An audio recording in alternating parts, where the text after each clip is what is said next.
September 2nd, 1957, a scorching afternoon at Darlington Raceway. 75,000 fans packed the grandstands for one of NASCAR's most prestigious events, and nobody in that crowd could have known they were about to watch something that would haunt the sport for decades. NASCAR has always lived close to the edge. From its earliest days on the dirt tracks of the American South to the massive superspeedways that came later, the sport asked its drivers to push machines to their absolute limits, often in eras when the equipment protecting them was barely an afterthought. Some of those men never came home. Some of their stories made headlines. Others faded quietly from memory, swallowed up by time and the relentless pace of a sport that rarely stopped to look back. The deaths that get remembered tend to belong to the famous, but racing history is full of men who gave everything on a track and are barely mentioned today. Drivers who climbed into their cars on an ordinary morning and never got out under their own power. Here are 5 terrifying NASCAR deaths that are forgotten.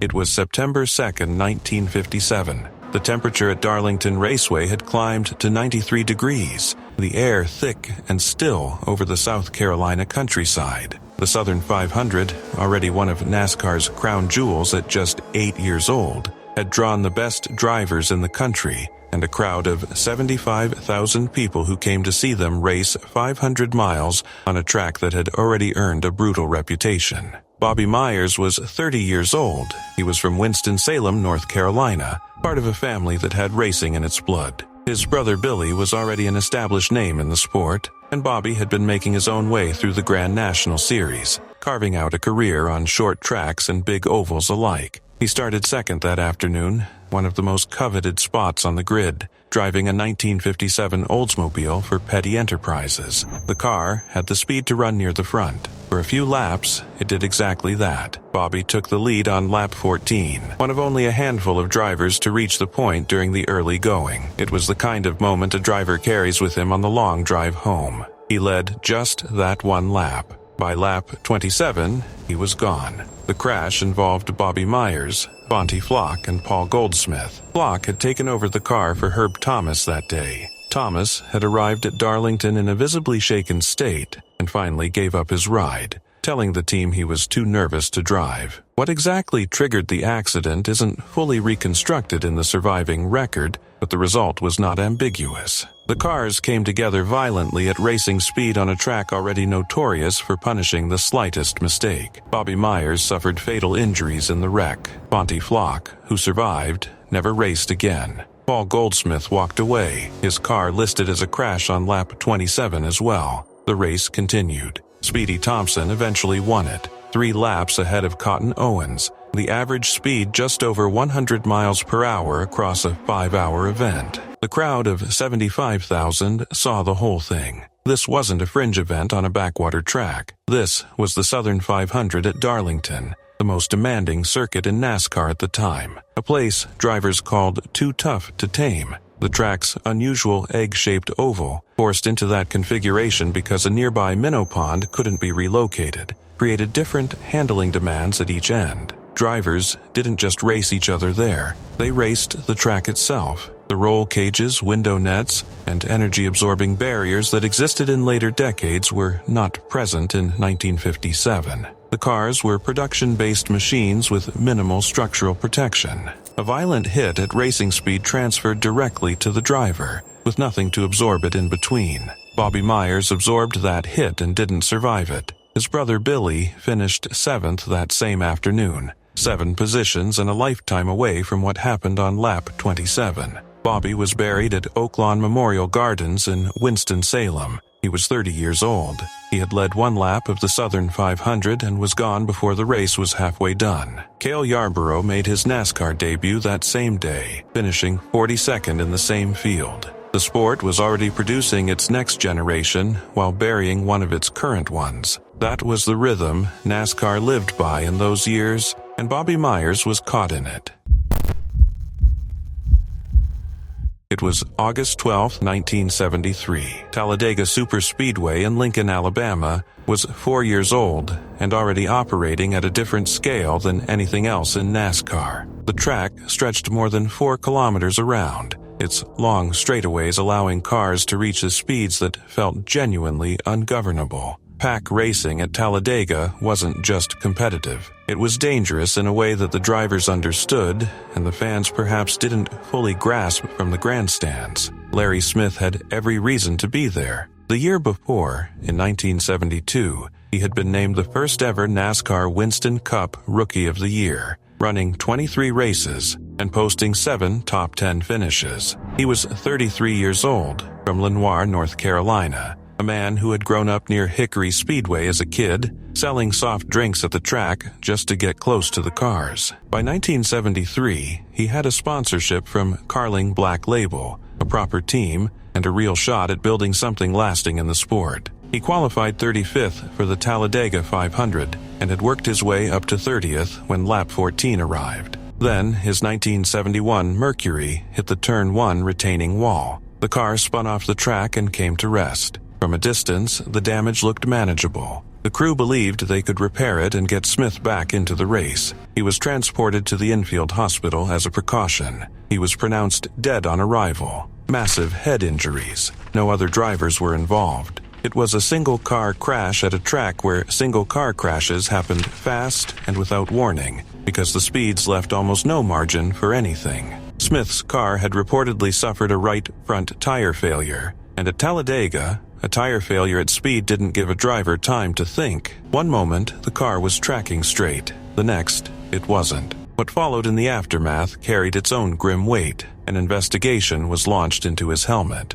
A 1975 report revealed that doctors determined Smith's skull was abnormally soft and had been fractured several times before his fatal wreck, something that a modern physical examination would have detected. The helmet itself was sent to an independent laboratory to determine what role it played in the injuries he sustained. The findings fed into a broader study of whether safer helmets for drivers could be found. His death also carried a historical footnote the sport didn't fully reckon with until much later. The basal skull fracture that reportedly killed Smith became more studied after subsequent deaths in motorsport during the years that followed. That research eventually contributed to the development of the HANDS device, the head and neck restraint system that became mandatory equipment decades after Smith was already gone. He never knew any of it was coming. He had made 38 career starts in the Winston Cup Series, 9 top 10 finishes, 1 Rookie of the Year award, the very first one ever given. He was the first driver to die in a NASCAR race since Friday Hassler had been killed at Daytona in February of 1972. At Talladega, a track that would claim more before the decade ended, Larry Smith was the beginning of something the sport hadn't yet figured out how to stop. Richard Brooks won the Talladega 500 that afternoon. Smith's family buried him in Yellow Hill Baptist Church Cemetery in Purlear, Wilkes County, North Carolina, next to his brother, who had also died young. The headstone sits there now, quiet and largely unknown to the millions of fans who watch NASCAR today. He was 33 years old. He had come up through the sport the hard way, earned its highest rookie honor, and was killed on lap 14 of a race he had every right to be running. The track didn't care about any of that. It was August 17, 1975, Talladega Superspeedway. The race had already been pushed back a full week by heavy rains, and when it finally ran, the field included one of the most recognizable figures in NASCAR's long history, a man who stood 6 feet 5 inches tall and weighed around 270 pounds, carrying an ironic nickname that had stuck with him for 20 years of racing. Dwayne Lewis Lund, Tiny. He was 45 years old, and his story was already the kind that belonged in a book. Back in February of 1963, Lund had gone to Daytona without a ride, just looking for any opportunity. His friend, Marvin Panch, who was driving for the Wood brothers, crashed while testing an experimental car before the race. The vehicle burst into flames. Lund ran in and pulled Panch out of the wreckage. Panch, recovering in a hospital bed, asked the team to give Lund his seat for the Daytona 500. The Wood brothers agreed. Running one fewer pit stop than almost everyone else in the field, Lund held on and won it, coasting across the line on fumes. For that rescue, he received the Carnegie Heroes Medal. What came after that was 2 decades of journeyman racing, 3 Grand American Series championships, 5 career cup wins, a reputation as someone who could beat nearly anyone on the right day at the right track. He had done more for the sport than most drivers who got far more attention. He almost didn't make the 1975 Talladega 500 at all. Lund had qualified as first alternate, which meant he was waiting and watching while the field was set. When a car was withdrawn, the spot opened up. Lund took it, flew down to the track in Bobby Allison's private airplane, ran a short track event that Saturday evening, and lined up on Sunday for what turned out to be his last race, Lap 7. Lund and J.D. McDuffie came together on the backstretch, their cars spinning out across the track, the drivers around them scattered. Then, Terry Link's car came in broadside and slammed directly into the driver's side door of Lund's Dodge. The impact knocked Lund unconscious on contact. Link's car caught fire. 2 spectators climbed over the catch fence and, working alongside driver Walter Ballard, pulled Link from the burning car and got him breathing again. Rescue teams worked to free Lund from his own car. He was taken to the infield hospital and never left it. Massive chest and internal crush injuries. He was gone. Buddy Baker won the race that afternoon in a Budmore Ford. When someone told him what had happened after the checkered flag, Baker walked away from the victory celebration and stood alone for a few minutes. The win didn't mean much in that moment. 2 years earlier, the same track had taken Larry Smith on lap 14 of the Talladega 500. Now, it had taken Tiny Lund on lap 7. The pattern at Talladega was not subtle. The combination of sustained extreme speed, long straightaways that left nowhere to hide, and the compressed dynamics of pack racing meant that when something went wrong, it cascaded fast and hit hard. There was rarely time between a mistake and its consequence. What separates Lund's story from many of the others in NASCAR's history is the sheer weight of what he had already given. He had run into fire to save a friend. He had won one of the sport's most celebrated races. He had competed for 20 years at the highest level available to him. None of it offered any protection on that backstretch. He was survived by his wife Wanda and their son Christopher. There is a grandstand at Daytona International Speedway with his name on it. In Harlan, Iowa, where he was born, a dirt track race carries his name every summer. He was 45 years old. He had almost missed the race entirely. It was February 14, 1990, Valentine's Day. Daytona International Speedway was deep into Speed Weeks, the annual stretch of events that builds toward the Daytona 500 and pulls the full weight of American racing into one place. On the schedule that afternoon was the season-opening ARCA Permatech Supercar Series 200-mile race, 40 cars on the same high-banked oval that would host the 500 just days later. Julius David Johnson III was 41 years old. In the Carolinas, everyone called him Slick. He had started racing on dirt tracks at 16, spent time in the military, returned to competition in 1968, and worked his way through the short tracks of South Carolina across the 1970s before stepping up to the Winston Cup Series in 1979. Over the next 8 years, he ran 68 Cup races, posting a best finish of 8th on 2 separate occasions, once at North Wilkesboro and once at Rockingham. He knew the game. He had been playing it for a long time. In 1988, at Charlotte Motor Speedway, Johnson was badly hurt in a crash during a practice session. He recovered. He returned to racing. That was simply what drivers did, because the sport didn't offer much language for stepping away, and because the injuries that should have ended careers had a way of looking survivable right up until they weren't. At Daytona in 1990, he started last in the 40-car ARCA field. On lap 76, 3 cars hit him in sequence. The impact left him with a basal skull fracture and a crushed chest. He was rushed to Halifax Medical Center in critical condition. 3 days later, he was gone. He was the 23rd racing-related fatality at Daytona International Speedway, and the first stock car driver killed since Joe Young had died there in 1987. The accident and its emergency response were later featured in an episode of Rescue 911, which aired on CBS in November of 1990. A paramedic named Mike Staley was also injured one lap after the crash involving Johnson, a detail that rarely gets mentioned but adds to how much weight that single afternoon carried. Two people in service of the same event hurt within 60 seconds of each other. What's harder to explain is why Slick Johnson has faded so completely from the record. He wasn't an unknown. He had nearly a full decade of Winston Cup starts. He had survived a serious crash 2 years before his death and come back for more. He had roots in Florence, South Carolina, and a community of short-track competitors who knew his name well. By any reasonable measure, he was an experienced professional with a documented career. The basal skull fracture that killed him was the same injury that had taken Larry Smith at Talladega 17 years earlier. The sport had studied it, discussed it, and still hadn't solved it. The HANDS device, which directly addresses that specific mechanism of injury by limiting how far the head can travel forward during a frontal impact,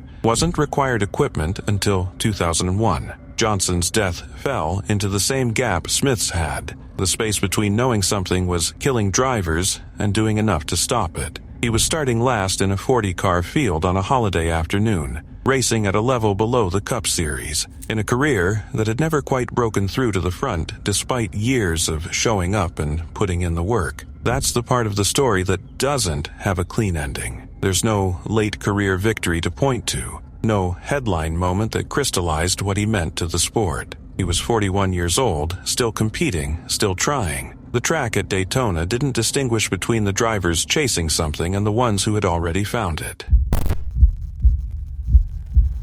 It was February 14th, 1980, the same date, exactly 10 years before Slick Johnson would die at this same track. Daytona International Speedway was running the 125-mile qualifying heats that determined which drivers would earn starting spots in Sunday's Daytona 500. The second heat that afternoon included Ricky Knotts, 28 years old, from Paw Paw, Michigan, a short-track racer who had spent his career on ovals in Indiana, Wisconsin, and his home state, places where you learn to race by racing, and where nobody asked whether you were ready for Daytona. His full name was Benny Richard Knotts. He had started racing at 14, which in the short-track world of the upper Midwest was not unusual. He worked his way through late models and into the American Speed Association, one of the most competitive regional series in the country, and he won 3 ASA events across his career at Toledo Speedway, Winchester Speedway, and Anderson Speedway. The Anderson win